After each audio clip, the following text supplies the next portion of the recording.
Tikman natin ang pansit Mickey Bihon. Dahil birthday ni Mother. Nag-order tayo. Tikman natin. Request natin, kahapon lang yata yung request ng asawa ko kasi niluto natin. Tayo ng tinolang espeto. Sarap! Ang sarap ng pansit. Ano? Dami sahog. Kain tayo! Sama natin si Madam tsaka si Daddy.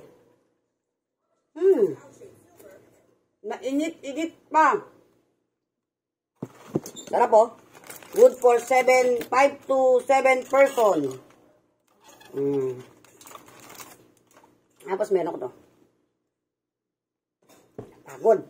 Sarap. Kain-kain. So, sarap yung pansit nila dun eh. Nag-order na lang tayo.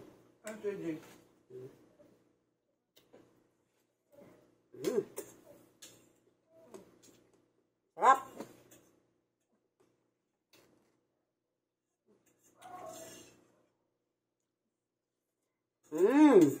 Pag may kalamansi, mas masarap.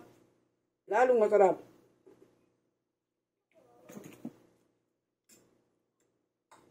Dada no, sarap?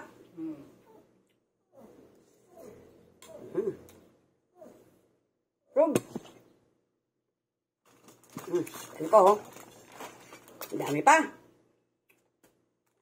Oh, yan oh. Malutong pa yung kanilang lechon. Lechon kawali. Saan lang naman to, dahil birthday ng nanay ko. Oh. Pag siya'y nabubuhay, she is 94 years old. Happy birthday sa nanay ko, namimiss ko na. Burger. Sarap. Dali yan. Hindi lang yata 5 pesos ng ito. Wow. Kasi, di mo, yung ganito bibili mo, ganyan, o isang order na yan, doon. 85 isang order. Oo. Eto 5 to 7 person. Hindi lang, sarap. Tawag pansit. Kaya ito yung naisipan ko, mag-order na lang. Sawa-sawa. Okay naman yan. Sawa-sawa ka pa sa pansit. Ayan, isang bilao in order namin.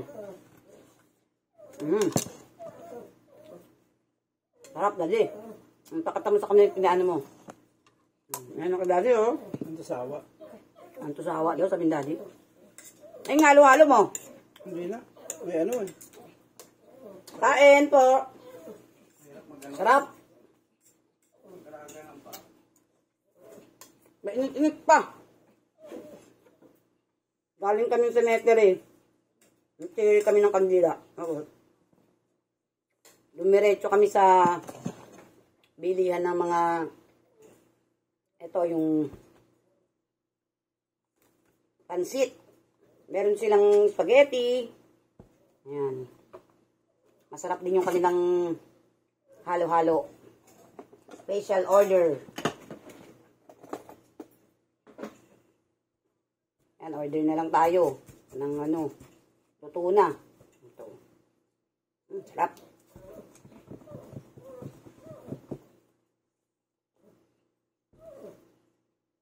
Bye! Thanks for watching! Kain tayo mga brother ko, saka mga sister ko dyan. Ayan, birthday ni nanay, o. Ayan, o. Bye!